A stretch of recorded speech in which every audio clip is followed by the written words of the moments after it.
Жалғастырамыз. Астанада 100 отбасының қақаған қыста далада қаңғып қалу қаупі бар. Осы уақытқа дейін қалың жұртқа пана болған отбасылық жатақхананы меншік иесі ешкімге ескертпестен сатып жіберген. Бас қайғыға айналған баспана зарын Аягөз Тұрсынбай тыңдап қайтты. Бізге неге 18-20 күн алдын айтады? Біз 18-20 күнде қайдан квартира табамыз? Ғимаратты сатып, ісін тындырған соң бірақ баспананы босат деп тығырыққа тіреген қожайынға мұндағы халықтың өкпесі қара қазандай. Енді қыс ішінде бала шағамен қайда барамыз деп баса ауыртқан жұрт жатақхананың жаңа қожайыны жазға дейін уақыт берсін дейді. Олардың сөзінше жатақхананы мемлекеттік мекеме сатып алған.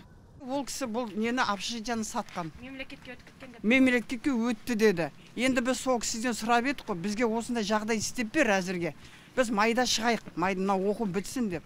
Оған жоқ, сендер бірінде босатуларын керек, әйтпесе штраф төлейді деді. 80-дегі Кейуана Күлғайша Бейсекеева бұл жатақханада мүгедек ұлымен тұрады. Зейнетақысын күнкөріске әрең жеткізіп жүргенде көшіп қонуға жағдай мүлдем жоқ дейді. Қайда барамыз? Енді олардың сұрайтын ақшасы кем дегенде 100 теңге. Оны қайдан берем мен?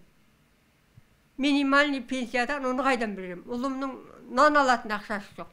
Отбасылық жатақханадағы аядай бір бөлмеге әр отбасы ай сайын 75 мың теңге төлеп тұрады. Алайда жатақханадағы жағдайдың өзі көңіл көншітпейді. Бөлмелері салқын, ыстық суда ара-тұра өшіреді екен. Енді 100-ге жуық отбасыға мұның өзі арман болып қалуы мүмкін. Өйткені жатақхана әкімшілігі тұрғындардың өтінішін орындау мүмкін емес дейді. Ғимаратты сатып жіберген иесі шетелде жүр, бір қызығы оны сатып алған адамның кім екенін ешкім білмейді. Біз бірден тапсыруымыз керек по договору объектіні. А дальше ол кісі ремонт жасай ма, или басқа сала бола ма, или в общем бірден бастап ол кісі өз айналысады мұнда. Бұл жатақхананы кім сатып алғанын Нұр-Сұлтан қаласының Алматы аудандық әкімдігі анықтамақ.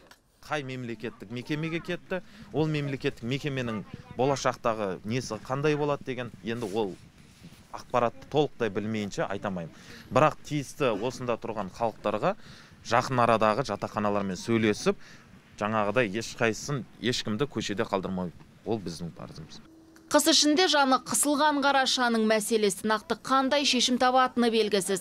Бұқара жатақхананың мемлекетке өткені расталса, жауаптылар далада қалдырмас деп үмітті.